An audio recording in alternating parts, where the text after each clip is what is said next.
Okay, we'll go ahead and begin our work session. And yes, our staff is way ahead and has already provided us hard copies of your presentation. I'm assuming it's fairly similar or tracks at least some of what we saw during the one-on-ones. Ken, did you wish to introduce the presentation? Yes, good morning, Chairman Edvig and councilors. Thank you. For the record, I'm Ken Lader, Public Works Director. That's okay. I'm only going to take a minute, so thank you, Kathleen. Devin and her team have been working very hard to incorporate your input since the last work session and have focused their efforts around our core permit elements. They've also identified other revenue sources to help reduce our requested amount for the rate increase. Since the last rate change in 2015, due to inflation as well as rapid growth in Clark County, the program has been doing more and more with a fixed number of staff and a static rate. Rate increases are challenging. At the same time, we believe that there's strong public support to keep our waters clean and safe. Whether we're looking at development at the edge of the urban growth area and its effects on the tributaries to Salmon Creek, or recreating with our families at the lower end of that same system on the beach at Vancouver Lake, in a very real sense, clean water is it's integral to Clark County's identity. Ultimately, the rate increase is a request to adjust for inflation and to acknowledge the strong growth that Clark County has experienced over the last 10 years. In our discussion, we've listed services as mandated, recommended, and additional, and I'll emphasize that any service we have on the list we consider essential to the future health of clean water in the county. Recommended and additional services help us to shift our traditional reactive stance to be proactive in areas that aren't directly called for in the permit, such as pipe infrastructure inspections and repairs, or lake management for some of our most treasured natural resources. So of course, we seek your support in continuing this legacy to protect our unique and essential resource that is Clark County's clean water. And with that, I'll hand it over to Devin. Thank you, Director Lader.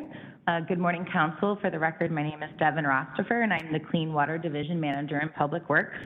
I am joined here today by two colleagues, Jeff Schnabel, who works as a Clean Water Stormwater Infrastructure Manager, and also by Andrea Logue, Senior Management Analyst in Public Works, Business Services, and Finance. And our goal for today's work session is to present estimated annual stormwater rates that the Clean Water Division is recommending for 2025 to 2029.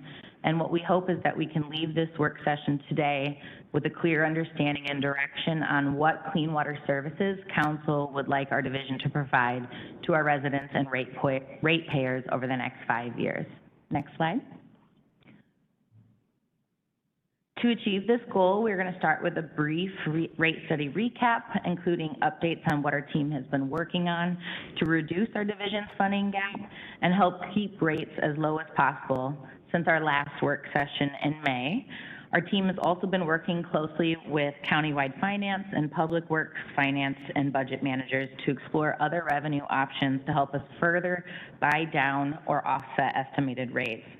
And finally, we will conclude our presentation with an overview of the draft stormwater rates and go over some of the options that Council has as we move towards the adoption hearing that is scheduled for August 27th. Next slide, please. So where have we been? As you are all aware, the Clean Water Division kicked off a rate study in January. In February, we brought together a team internally of subject matter experts, and we also held department interviews with all of the other departments throughout the county that currently receive funding from the Clean Water Division to understand their needs and gaps. In March, we summarized all of the service gaps identified, and we estimated our funding needs. We also launched a public survey and learned that over 80% of respondents believe that our ability to provide clean water needs improvement. And finally, we most recently led a work session in May where we presented our first draft funding gap, and we had a conversation about what clean water services are most important to Council. It is hard to believe that tomorrow is already August 1st, and with a blink of an eye, we've been working together on this rate study for 8 months. Next slide. And what we've heard from council is that the Clean Water Division, we need to prioritize, we need to do more with less, focus in on the mandated activities and services, and explore different service delivery models. We also heard council say that you would like us to scale and phase our implementation over 5 years to avoid trying to do too much all at once. And we also heard you request to look at different revenue sources to help pay for our work. So where are we now? Next slide, please. You can move forward even to the next one. Since May, our team has taken a hard look at the services we need to provide, and where possible, we've combined service responsibilities into fewer FTEs. We have also worked to fine-tune our maintenance and operations cost estimates, and where possible, we moved implementation out into later years. We also reduced or completely eliminated certain investments that were not mandatory under the stormwater permit, and we have also successfully identified those other revenue sources to help pay for important clean water work. In total, the Clean Water Division has identified approximately $18.5 million in other revenue sources that we are able to use to pay for clean water services from 2025 to 2029, and we have built these revenue assumptions into our final rate calculations.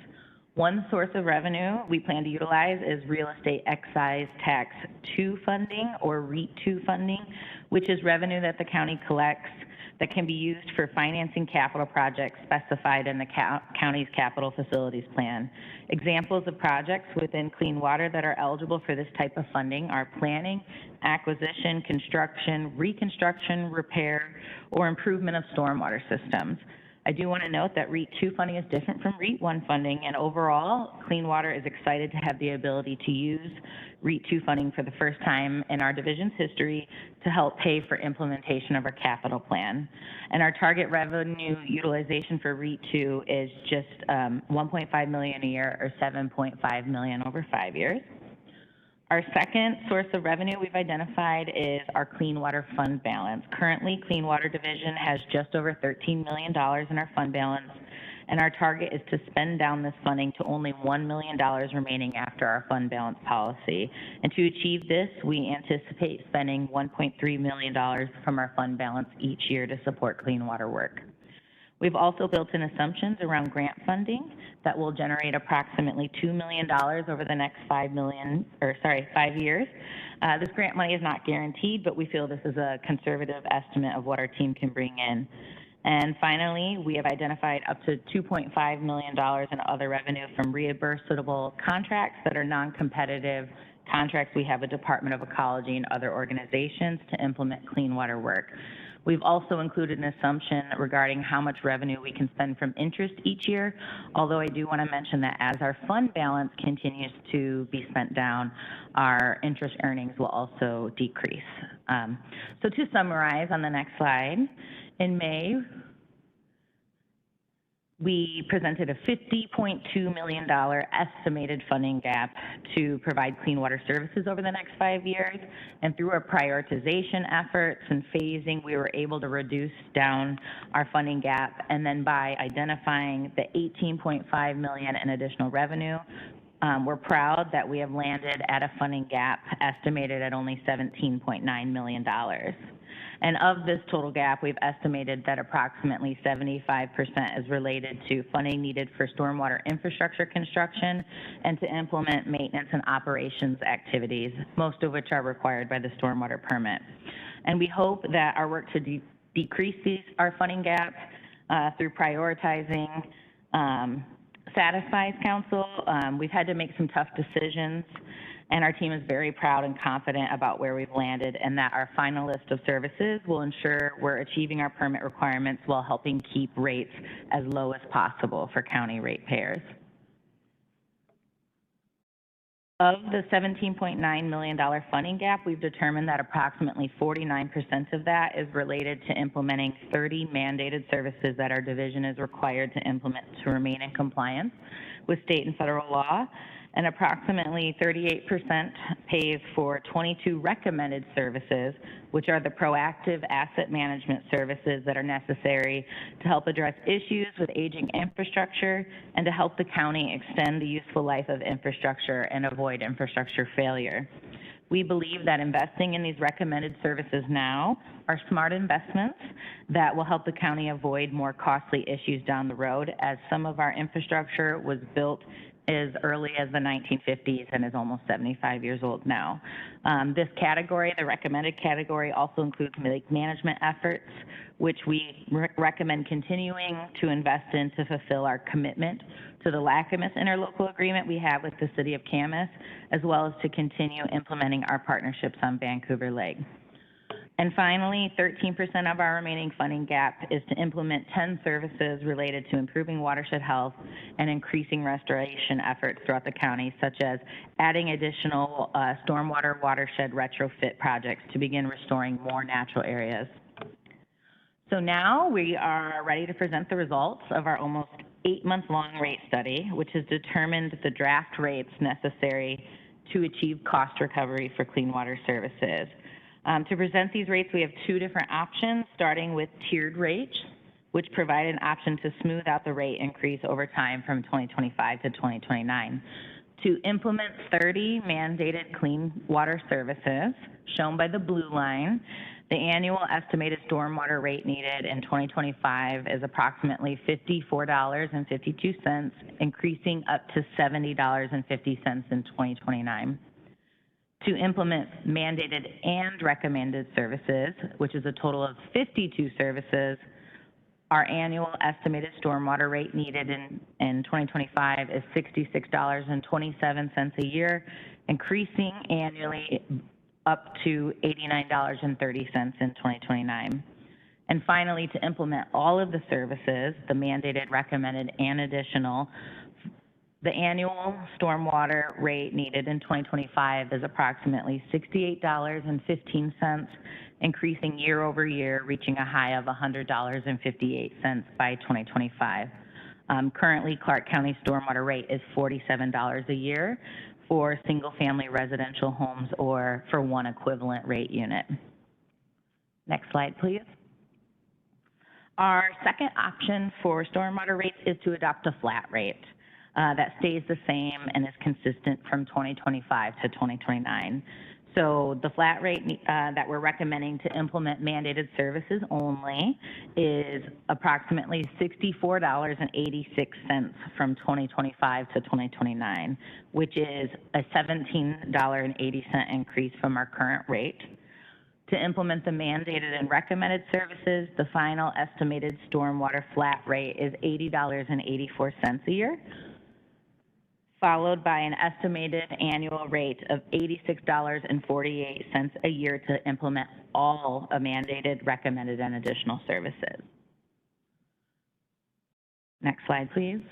So we feel comfortable proposing that annual stormwater rate of $64.68 for mandated services only, based on our analysis of where our current stormwater rate should be today if an inflation rate was applied. So the last time the county adopted a stormwater rate increase was in 2015. This rate of $47 a year was adopted without a natural inflation factor to ensure that the rate would increase with the cost of services. Today, if we applied the consumer price index, we estimate that our $47 rate should be approximately $63.18 in 2024. And if applying a construction cost index, our current rate should be approximately $63.93. And what this shows is that our estimated rate of $64 that we are proposing today for mandated services is essentially consistent with where we should be today if we kept our rate the same and only applied inflation. So to wrap up our presentation, we want to once again just quickly show the comparison of the tiered and the phased-in rate, which is shown in the top graph, versus the flat rate approach, which is shown in the bottom graph. And as you can see with the tiered approach, it starts lower in 2025 but ends much higher in 2029. whereas the flat rate results in a higher initial increase in 2025 that remains stable until 2029, but is ultimately lower than where the tiered rates lands, which is a nuance that we want to make sure council is aware of and considers. Next slide, we also want to end by showing a comparison of where Clark County is today compared to other Phase 1 municipal stormwater permittees, which are jurisdictions in Washington state that have the same regulatory requirements as us and are therefore the most comparable from a regulated perspective. And as you can see by this graph, Clark County has the lowest rate currently of $47 compared to other Phase 1 permittees in Western Washington. And all of the rates that we are proposing for different mandated, recommended, and additional service packages result in Clark County remaining the lowest rates in Western Washington, no matter where council decides to land. Next slide. Additionally, when comparing ourselves to our neighbors here in Clark County, which are considered Phase 2 permittees, the cities of Ridgefield or Center who haven't had any permit requirements and won't be having any, the city of Ridgefield is coming under permit this year, but Clark County still has the lowest annual stormwater rate at $47 a year, with the second lowest being Ridgefield. And again, all of the rates we are proposing will help Clark County continue to have the lowest rates in our region. If we only select the mandated, or if we select the recommended, or if we selected the additional rate, will still be the lowest, which is something I think we can be proud of. And I think another thing we can really be proud of is the ability to implement substantial improvements in our clean water services. I do want to mention that as we move forward towards our final adoption hearing, council has a few options. First, you have the ability to adopt a flat rate versus a tiered rate. And additionally, we analyzed the RCW related to rate setting authority, and there is not a limit or time frame if you wanted to adopt a flat rate for 5 years. But the rate will be revisited in subsequent years with the annual budget cycle to make sure we're on track. And with that in mind, future councils do have the ability to change their mind or amend prior enactments. And additionally, council does have the ability to adopt a rate with a built-in inflation factor or index to ensure that rates increase over time with inflation if you choose to. Next slide. Our team does have a recommendation that we ask council to consider. At this time, we believe the best thing for our division and for the county, since this rate helps pay for staff in not just clean water, but also in engineering and construction, roads and operations, parks and legacy land, and community engagement and inclusion, and in community development and code enforcement. There's lots of people who depend on this funding. We recommend adopting a flat rate to ensure cost recovery for clean water services can be achieved from 2025 to 2029. And the respective final flat rates that we would recommend considering are shown on your screen. And just again, these are annual rates. Additionally, our recommendation is rather than going through a rigorous rate study each year, that council reconsiders the rate through a rate study every 5 years based on new stormwater permit requirements and permit needs. Currently, our team is preparing for a new permit that actually becomes effective tomorrow, and it lasts through 2029, and we have analyzed that permit to determine our funding needs, which is why we landed on the duration that we've presented to you. And we recommend that we go through the same exercise every 5 years as permits are reissued. So the next rate increase, we would recommend reconsidering the time frame in 2029. So to conclude, as a reminder, the goal is to catch up. It's to provide high-quality clean water services for current and future generations and for fish and wildlife. And it's really to achieve stable cost recovery for the services we provide. For next steps, on the next slide, please, we have scheduled a rate adoption hearing for August 27th. If approved, we plan to conduct outreach and education this fall and to host public listening sessions. New fees wouldn't be calculated until October, and ultimately any new services or staff that would would be presented to council as change requests in the annual budget adopt, which gives us a chance to adaptively manage how the rate study actually gets implemented. So it will come in front of you again, everything that we have recommended, even, so there's still the chance to not implement everything if there's a desire, if there are certain things that are linked to a rate that council does not support. And finally, new fees would be implemented in February of 2025. And so with that, on behalf of our team in Clean Water, I want to thank you for your time today. And as we move into the discussion, we'd really hope to hear from you whether or not council feels comfortable adopting a final flat rate of $86.48 a year, which would enable us to implement all the services we've identified. We think that many of you may want a lot of these services, and we hope to leave here today with a sense of what you are able and willing to support next month and what you are not able to support. So we bring you the right rate. Thank you. So thank you for all of that. I guess the first question I wanted to ask is, because I didn't get feedback, did each and every counselor have the same one-on-one? I'm seeing positive nods. Okay, great. So I'm hoping that we have some really good, robust discussion today. Let's start with any questions by council. Glenn?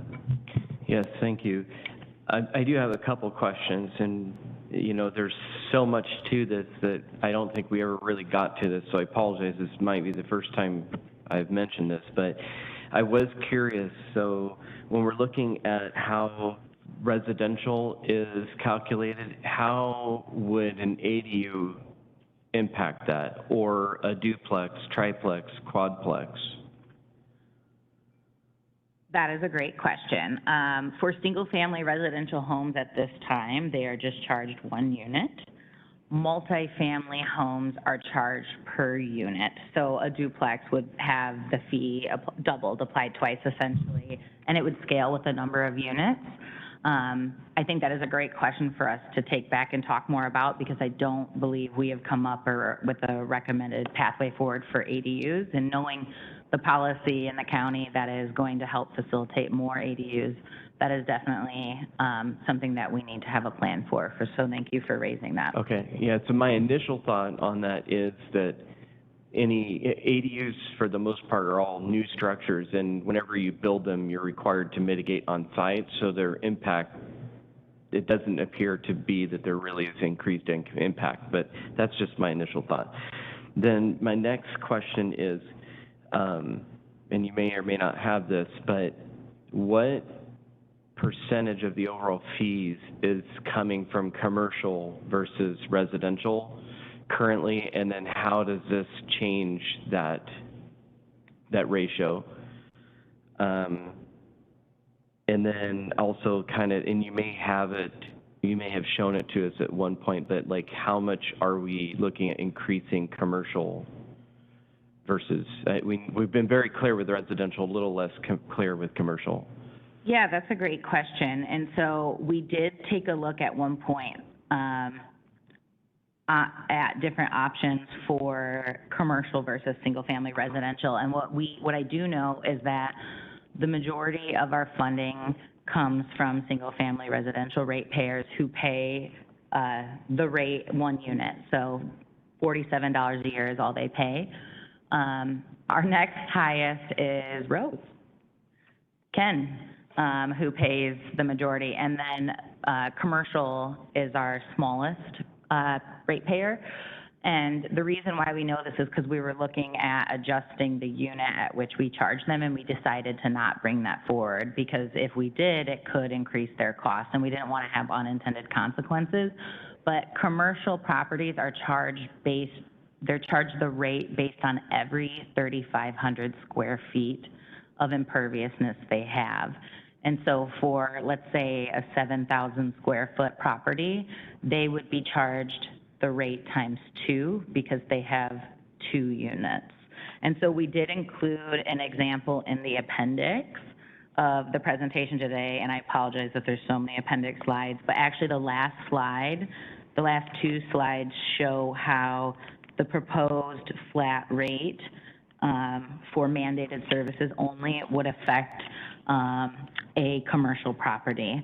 And what we did is we took the total square footage of imperviousness they have, divided it by 3,500 to get the number of units and applied the rate. And hopefully, we can always go to that slide if you're interested in taking a look at that now, but this is what that parcel would pay with the current fee of $47, which is $7,808 a year that they're currently paying. And if you go to the next slide, if you adopt the mandated rate, you see that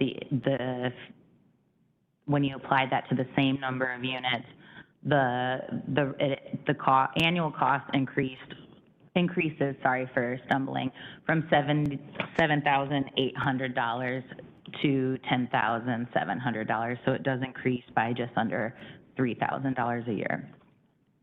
Hopefully that helps clarify. That does help. I appreciate that. If we could, and I just would be interested in seeing kind of the ratio of who is paying what, both now and later, eventually. Obviously not now. I think that's all my questions. Thank you. Other questions by council? Anyone online? Sue, Karen? Sure, I have Michelle? a question. Excuse me, sorry about that. Go ahead.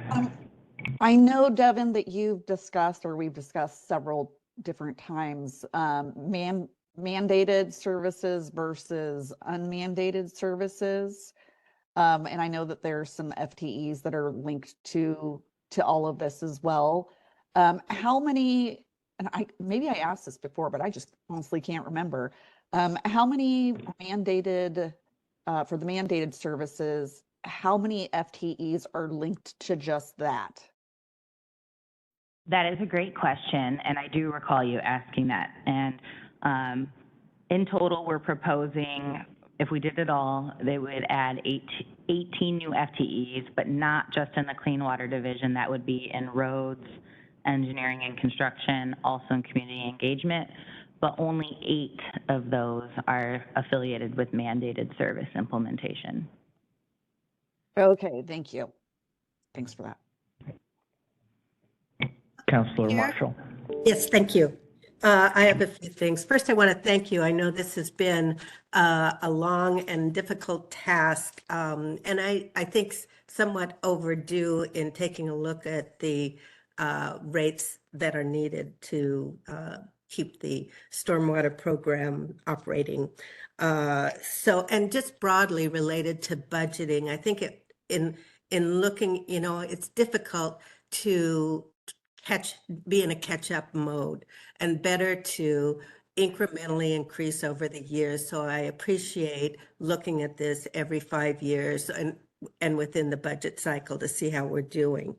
Within the recommended and additional, I think it's most important that we get into a proactive stance.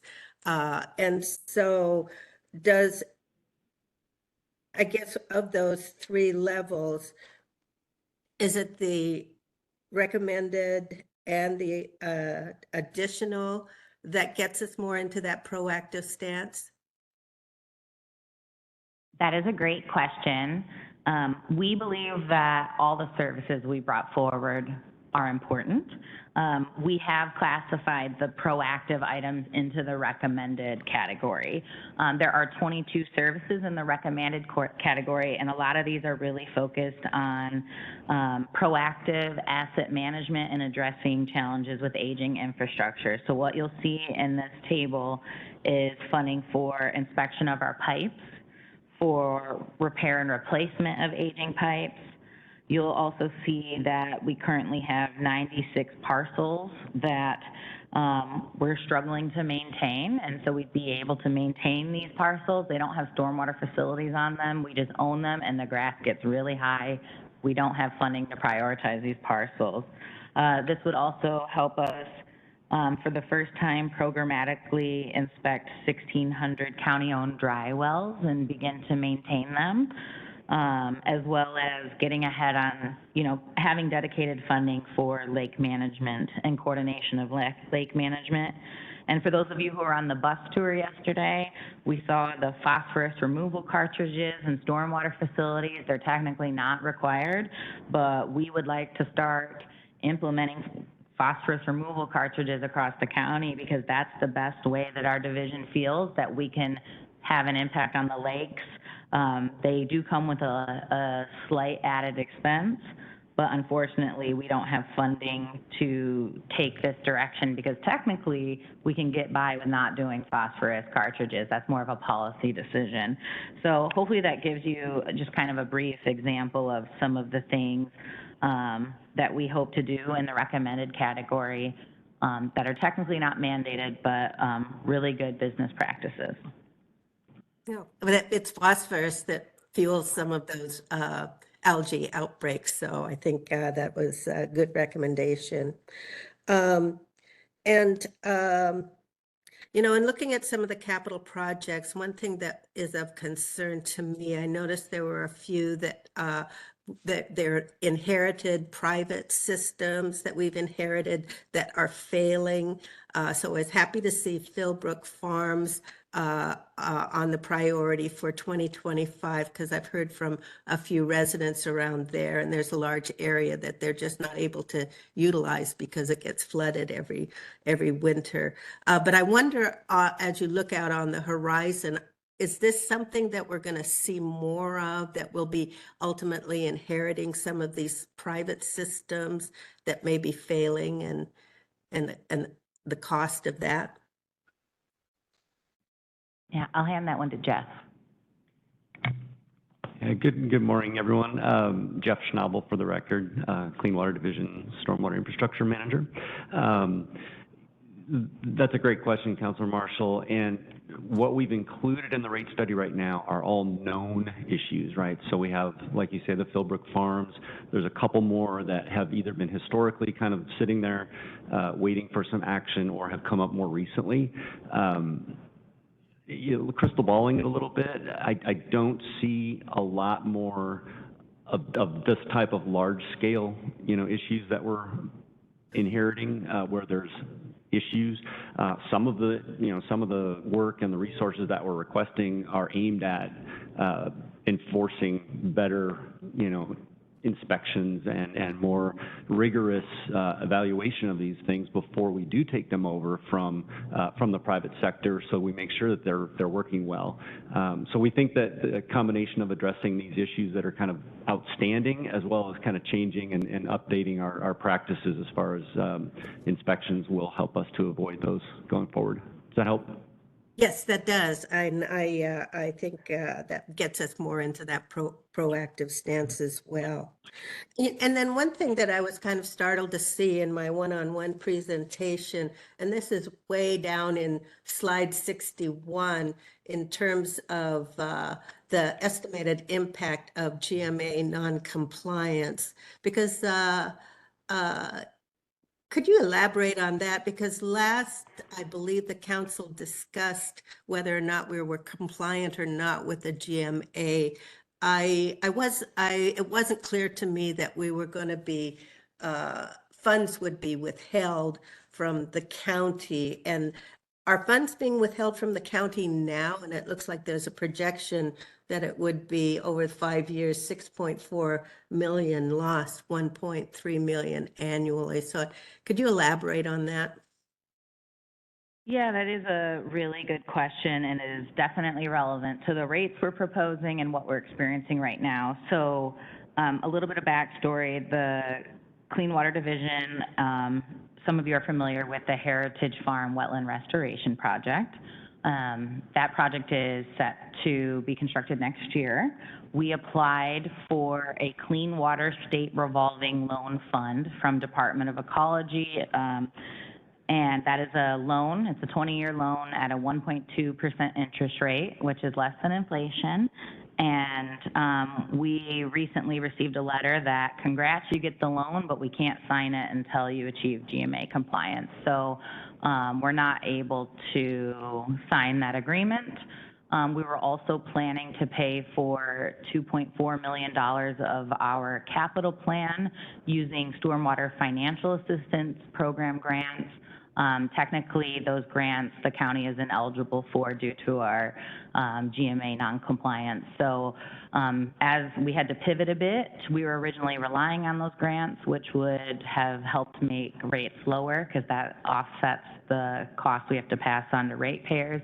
But at this time, our division estimates that our 5-year lost revenue from our ineligibility to receive loans and grants from ecology is $6.4 million, or approximately $1.3 million annually.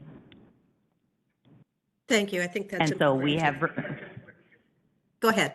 sorry, we removed loans and stormwater facility grants from our revenue assumptions based on our conversations internally with leadership and our legal team.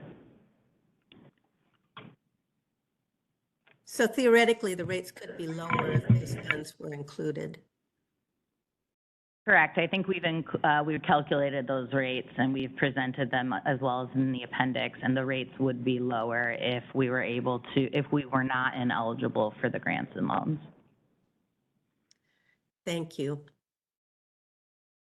Well, I guess if you're looking for feedback, I would say I would support, I believe it was the $86 rate, and to do the flat rate, which seems more reasonable.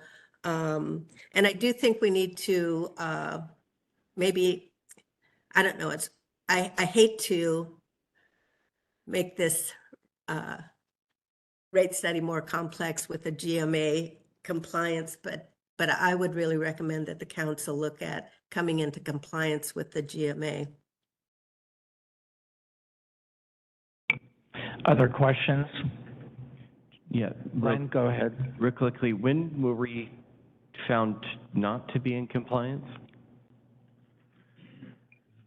Part of that was the Chalachi Bluff, and we're still in a waiting pattern for the Court of Appeals. Okay, yes, and yeah, that would, Complicated. yes. So my question is, we missed those because of that. I mean, we cannot get those. I mean, if we go through this process and we're back in compliance, will we be eligible for those any longer? And will we get them, or we'll have to wait, or are we not eligible? If we go back into, my understanding is that once the county is in compliance with GMA, then we have the potential, we can sign the agreements. Jeff, we've been in this situation before. Jeff might be able to speak to some of the delays that our program has faced because of GMA compliance. Yeah, you're right. Once that situation is resolved, one way or the other, and that compliance issue is figured out, that's an immediate, reinstallation of our eligibility. So what we've done in the past is we have tried to, for existing grants, right, that had already been awarded or an agreement had been signed, we were able to sort of delay and amend, those agreements on some grants and push it out long enough to wait out that process until we were back, on the whole again. And it worked on some, it did not work on others. It just kind of depends on the timing. We would certainly attempt to do that, but we're still kind of figuring out exactly whether we're even allowed at this point to apply for grants. These are grants that we're anticipating applying for. We have a historically pretty good success rate as far as getting funding when we apply. So we're fairly confident about the availability of those funds and our success rate in getting them. But these are not grants other than the loan that Devin was mentioning. That one is already on the table. The rest of that dollar figure that was shared is future anticipated submittals. Does that make sense? Yeah, so, but in the 5-year time frame that we're looking at, or after 5 years, or when? I mean, we don't know for sure, but, so I guess my question is, if we do come back into compliance when that eventually happens, and we're now eligible, we apply and we receive grant funding, so what does that do to the rates? I think we would have to revisit the rate, because right now the rate does not assume our eligibility. Because we were we initially were like, should we assume an eligibility for 2 years? Should we assume an eligibility for 5 years? We decided to just assume an eligibility for the full duration. So if we came back into compliance with GMA, then I think we could go back to the rate models and update our assumptions to include that additional grant revenue and loan revenue, which would then in turn lower the rate. And that would come back to council in a public hearing to make any adjustments.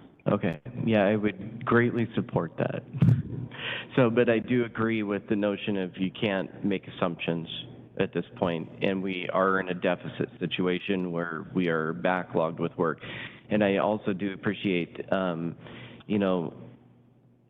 we talk about setting an inflation rate, and I think all of our funding should be on that, except for in this particular situation when we are experiencing such a backlog of work and we're playing catch up.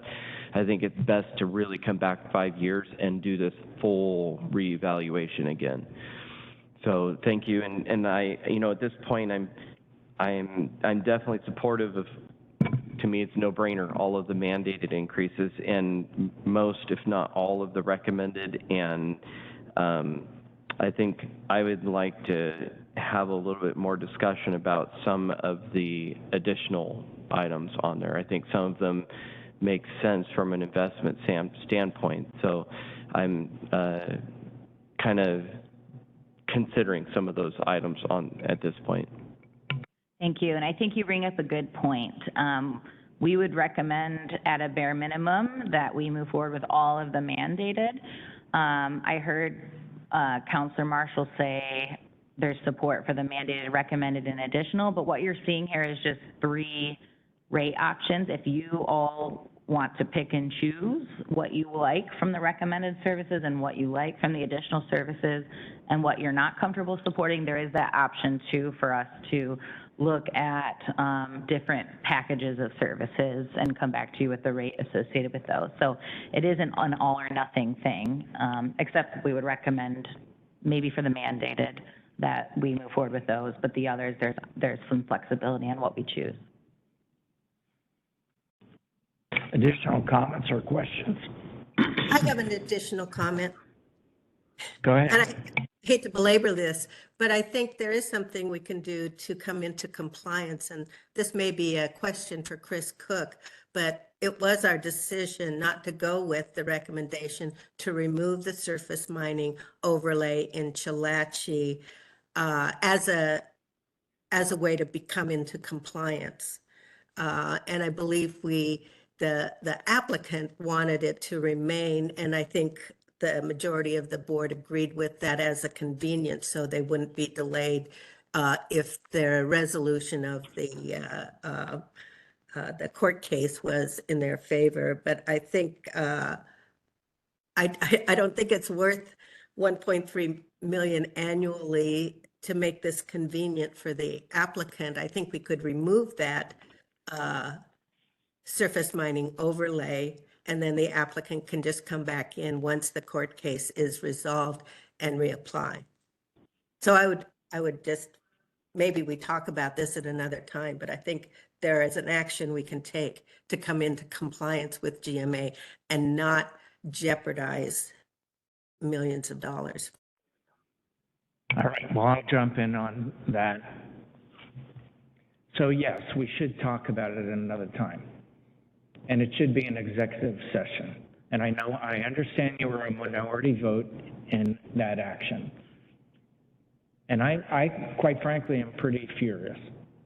When I saw that slide, it caught my attention too, and I immediately cut off the discussion during the one-on-ones because it should be an executive session. We've had this discussion in executive session. From my foxhole, I will tell you, when I first joined the council, it was just a year before Councilor Bowerman, we were still dealing with the aftermath of the Industrial Land Bank. My goal as a councilor was to be in compliance with the GMA, and everything I said or did in executive session was to bring us in compliance with the GMA. I thought we were in compliance with the GMA once we required the permittee to do an environmental impact statement. That's what I believe we were told. So to see that now we're losing grants because we're not in compliance after I thought we were in compliance is very frustrating to me. It should not happen that way. And yes, we need to deal with this in executive session with our lawyers and find out what the heck is coming or what is going on. Is it a disconnect between the state agencies and whether we're in compliance or not? Or did we have a misunderstanding or were we told wrongly? Because my vote was in part based on, one, the understanding that this was an anomaly from the Growth Management Board. It was contrary to all precedent to require 2 environmental impact statements. You don't do an environmental impact statement on the overlay. That's what we were told by the lawyers and by our director at the time. So to see this rear its ugly head here is very frustrating. And yeah, we need to get some clarity on that. So what is the status? Do we need to revisit the vote on the overlay? Who knows when the Court of Appeals is finally going to be done with the issue, and then how long the second and third order impacts can be overturned after whatever the Court of Appeal rules. I'm not going to speculate as to what they're going to rule. All right. So after touching on that, I'm hoping we do add it, and Leslie's not here today, but we need clarity on what's happening with the Court of Appeals, what's happening with our prior votes, and why are we still in GMA noncompliance? Because I don't like missing loans, especially low-cost ones.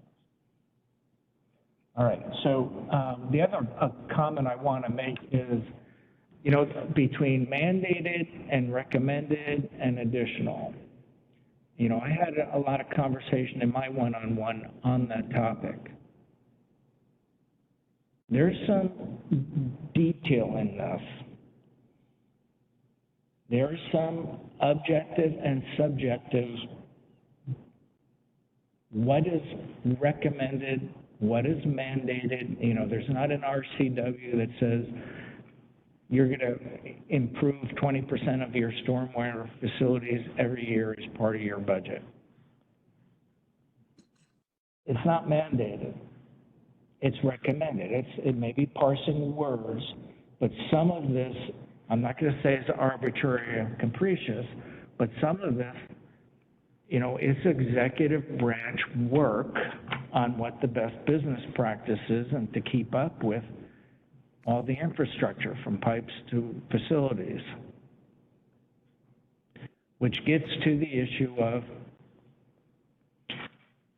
you know, I think we have some bragging rights. When you look at King County and Seattle, oh my God, why are they charging so much? Are they doing extraordinarily great work?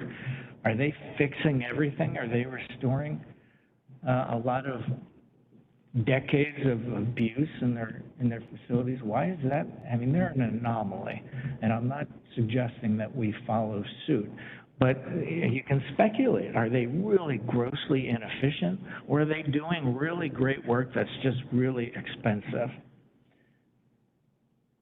So some of this we can look at, and when you talk about phosphate loading, yeah, if we're going to keep our facilities up and get a fair rate for our property owners, I, as a counselor on a policy measure, want to say we need to stop the nutrient loading in our entire watershed.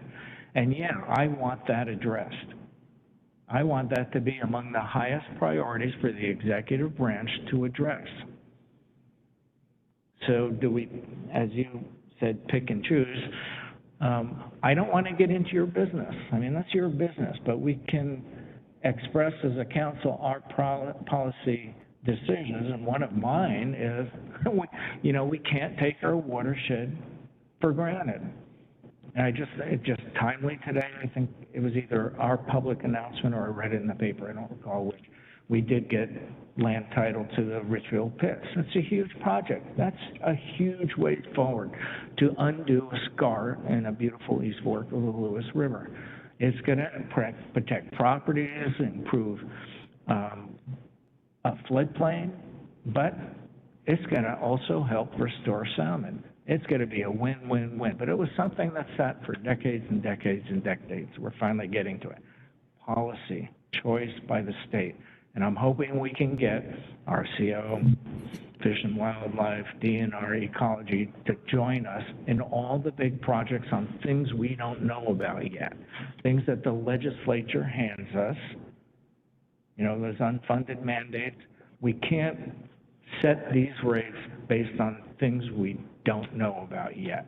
But I'm hoping we have state partners to help us out when it comes to that.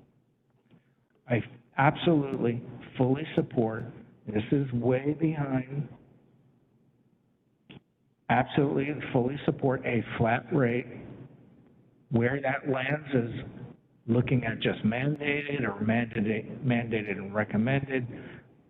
I don't think I want to buy off on the additional at this point, especially based on the comments I made a couple of minutes ago, that some of this can be just wordsmithed in different ways as to what's mandated and what's just a prudent business practice.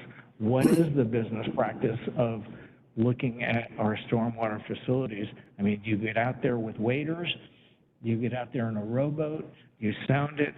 Can an average worker have a checklist and say, hey, I think this facility needs to move up on the priority list for dredging out or repair? You know, I don't want to hire consultants to do that. I think there is a simple best practice that our staff can get out there and hoof it and take a look at and see what we need to draw our attention to. So those are my comments. Karen, I see you still have a hand raised. Did you have additional comments or questions? I have a question, and that is, do you have a spreadsheet that you could share with us that shows since recommended costs are 38% of the total, do you have a spreadsheet that shows the breakdown of how you got to that $6.8 million for the recommended, and ditto on that for the additional, which comprise, I believe you said 13% of the total costs? Great question. We have a giant spreadsheet with a lot of information in it, including all of our assumptions, what we're proposing and why, if it's linked to a professional services contract or staff. We have it by year, and we also have each item linked to the permit requirement in the mandated category so that you can see the associated legal connection. So if that's something that would be helpful, we can share. I mean, it's a big spreadsheet, but we love the spreadsheet. So it sounds like if that would be helpful for you to see, I'm sure that's something we can make available. I was thinking of it summarized by project, so that by project. Council could look at it and say, well, this project makes sense, but what do you mean by this one? Or why would we fund that now? Or whatever our questions would be. So it would probably be a combination of some of those, many of those individual line items that you mentioned that would go into the making of a particular project. I think there were only 22 services, for example, in the recommended. So there'd Correct. be just 22 line items there. 22. Yeah. Yes. In total, we have 62 items, 30 in the mandated, 22 in recommended, and 10 in additional. And we do have them itemized as line items that we can share with you. If you So could share that, there's that'd more be detail terrific. than this. Yeah, happy to. So I heard a volunteer effort by Councilor Bowerman to lead that effort to look at each line item. I did have one final question that, I want to join it with a compliment because, you know, the one great work on doing this presentation and morphing it and reacting to our initial one-on-ones. Thank you for all this detailed work. And then harkening back to that one slide that shows us at the very bottom of the rate scale. From my point of view, we're at the very top because we're doing more with less. Or back to my comment about what's going on with Seattle and King County, I don't know. But I did notice in that same slide that even our cities are uniformly higher. There. And so I'm just wondering, is there something innate in that? I mean, is it more expensive for cities to maintain their systems compared to the county, or are we just doing great? I would say, from my perspective, being new to the team, this team is very lean, very mean, and has been doing a lot with very little. And I think part of that, too, is, and I know Councilor Belcott and Councilor Young saw this yesterday on the tour, we have a fantastic roads and operations team that does a lot of work in-house that I've seen other municipalities like Seattle contract out. Also, a rate study normally done by contractors, and I'd say a lot of the things that I see Jeff and Andrea do and others are things that consultants do, our crews do, and we definitely utilize every single person in-house, and I do think that part of the reason we're able to keep things low is what we're proposing is to continue to do that. And in our first go-around, our funding gap was higher. We were asking for more FTEs, but we heard what you said. You need to prioritize, you need to combine more responsibilities into fewer people, and we did that. And cities actually have less requirements. We have more requirements than cities.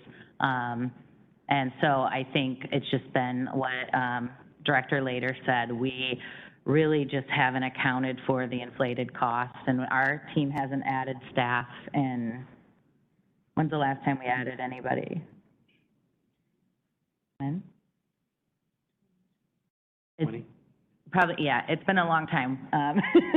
So to answer your question, I really think it's a credit to the capabilities of the people and how we utilize and work across departments. So do you need more guidance from us? I kind of heard universal support for moving forward. I heard a few people say flat rates preferred over tiered, which I think is just a lot more digestible to the voting public and property owners out there to know, at least for the next 5 years, what they'll be facing as a rate. Do you need more guidance from us? Yeah, I have just a process question. If you can go to the next steps really quick. I've got 2 questions just on next steps. That would be slide 24, or 22 probably. So one of the questions as this is being brought up is there any desire from council to have another discussion before this comes back for a public hearing based on questions today? And then the second question I have for staff is, I think you mentioned that after the public hearing that there would be community outreach at that point. What's the reasoning to do it after the public hearing if, because you'd want that feedback before council actually hears it, so.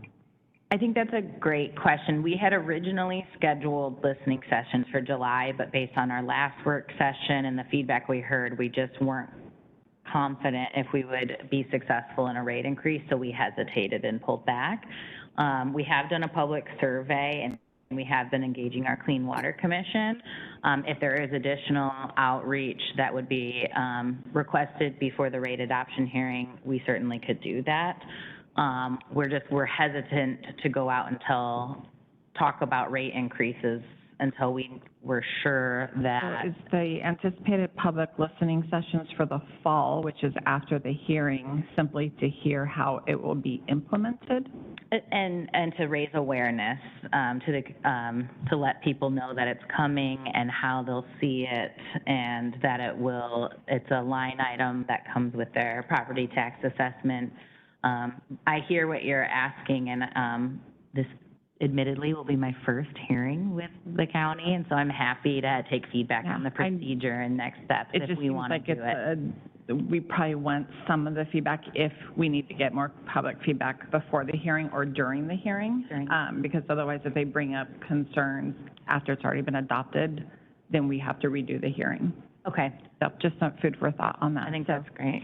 So I would go back and ask council if you need to have another discussion about this before the scheduled hearing. And to Karen's point, I mean, the same question she had, the ratepayers will have, what are we going to get for our money? So we do need to highlight to the public what those recommended other mandated projects actually are. I mean, as much we can get that information out into the public domain and get feedback. I think that'll be important for acceptance or total outcry. We'll see, but, And I think we're flexible on timing. Our priority, I know that our GIS staff start and Andrea begin calculating new rates in October. It's quite an effort. We just want to make sure that if we're going to get support for a rate increase, that it lines up with the budget schedule, because we're introducing change requests simultaneously that will ultimately operationalize the rate study implementation. So if we think there's flexibility to bump it out a little bit, I think we'd be totally willing to do that. And I would check with budget, because I think all the budget submissions are due August 12th, which is before the hearing. Okay. So we may have, and it may be that you have to put something in as a placeholder and call your budget rep. They'll help you through that process. Thank you. Yes, just one last question and then a quick comment. So back to the commercial thing, I apologize, but we're talking about impervious surface. So is that determined by GIS? How is that done? And then if it is determined by GIS, can somebody petition for changes to that amount? Like if they repave with pervious, asphalt, they can go that way? Andrea, would you like to talk a little bit about that and the dispute tracker and? Good morning, Andrea Logue, Senior Management Analyst with Business Services and Financial Controls and Public Works. So to answer your question, Councilor Young, we do have a dispute process.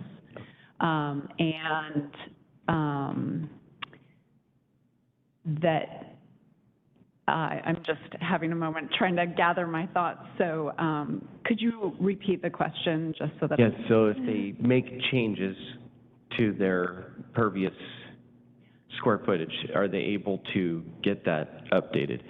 So at this point, Clark County does not offer any kind of reduction in our fees due to any changes if it were pervious versus impervious material. So, though I see what you mean, which is now that it's impervious, then the calculation would be a little different. And so if the property owner calls that out and we have a discussion, we would be able to evaluate and see whether we can change the way that that is evaluated, but that's each dispute is on a case-by-case basis. But there is an official process that they reach out to Clean Water and I deal with them, and then I work with other staff like GIS to do the appropriate evaluation. Okay, appreciate that. I think I mentioned before, we want to maintain possibilities for people to decrease the load on our overall system and mitigate more on site. And if there's no financial incentive for them to do that, it can be a barrier to that. Just wanted to say thank you very much. Yesterday was incredibly fun, learned a ton, appreciated being with you guys through the entire day and being able to see each other on a more personal level and then see all of the hidden things that you guys do every day. So appreciate what you've done, appreciate the work on this. You've made it very easy to adopt some changes that are hard to make because they increase the burden on people's lives. But they are important for our overall community, for the health of our rivers and our lakes. I appreciate that work. Thank you. Thank you. So continuing with councilor comments, Karen, I see you have a raised hand. Actually, I'm seeing raised hands everywhere. Go ahead, Karen. Thank you. In answer to your question, Kathleen, I do feel that it would be helpful to have that spreadsheet that shows the services to be offered by category. maybe before the budget hearing, if that, or before the budget is due, if that information is just available by simply sending it out because it's already tabulated, and I would suspect that that is the case. And I'm asking, is that the case? And if so, let's get that out sooner rather than later to council. We can certainly give that out. And we also have, for anything that we're planning to implement in 2025, we have the associated change request number linked to that because we have been submitting the change requests. So they're already in. We knew they might get, we may not need them, but they're in. And we can just might want to take a quick look and make sure everything's spelled right and the formatting's good. And then we'd be happy to get that to you soon. Super. Okay, Michelle, you have your hand up as well. Yes, I was actually just going to ask for what Counselor Bowerman asked for, so she beat me to the punch. I really like that idea. I'm very interested in seeing that information before I make a decision. So I think Kathleen, you mentioned you were wondering about a follow-up meeting before we made a decision. So I am personally interested in that information and a follow-up meeting. Super. Sue, you have your hand up as well. Thank you. Just following up on that public listening session, and I know we're running into deadlines related to overall budgeting, but I do think it would be helpful to have that prior to the rate adoption hearing. And if we were to have another work session on this, to include feedback from that listening session.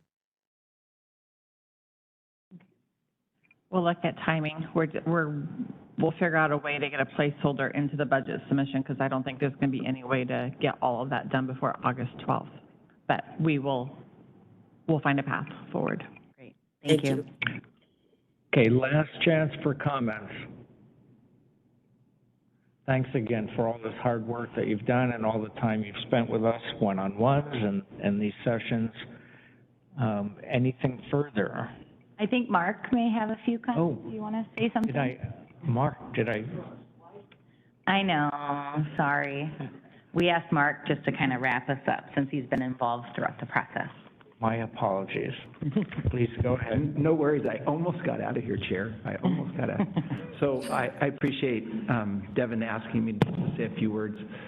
I feel like I'm like the old guy in the room. I was talking to Jeff yesterday. I think we're the only two that were around the last time we went through this process. And that was 5 or 6 years ago, the last time we looked at rates. And at the time, the council chose to adopt the bare minimum just to be in compliance with the NPDES permit. And, you know, that's why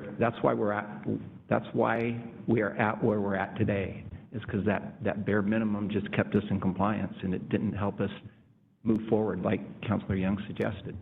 And so as you consider what the presentation was today, I would strongly encourage you to look at where we really want to be and not just stay in compliance. We do have a new permit that's going to be starting soon. We do need to be in compliance. However, I don't know if that's always a good thing, just to be in compliance. The other reason I think I'm here is because about 8 months ago, when we were looking at doing hiring a consultant for this project, and a consultant wasn't necessarily encouraged to do that, I felt that we had the resources in-house to do this. And with the collaboration of the Clean Water team, with Public Works, with Financial Services, you see where we're at today. And it's been a lot of work, and it's been a great collaboration. We do have some very talented people here at the county. We're able to do some of these things ourselves, and I think the product that we've had and the timing that it took to get here was a much shorter time period than originally proposed. I felt that we could have this prepared for this year's budget process, which it will be tight, but we are on track to do that and begin this new, I guess, this new direction for clean water in the coming year, in the 2025 budget. So that's really all I have to say. Again, I appreciate all the work that this staff has done to get to where it's been today. It's evolved. We've been able to help provide some guidance and some institutional knowledge, and I hope that the council is pleased with where we're at. Okay, thank you for that. Any last words before we adjourn this meeting? I have one last comment. I just wanted to say, Please, thank you go for the- ahead. Thank you for the tour yesterday. It was awesome. It was really great to drive the street sweeper that goes up and down my neighborhood. And it was a great time to get out there and see all the different things that are occurring in the county and all the testing. I had no idea what was involved in testing the different lakes and creeks that we have in the county. So thank you for showing us around. Your team is awesome. Thank you.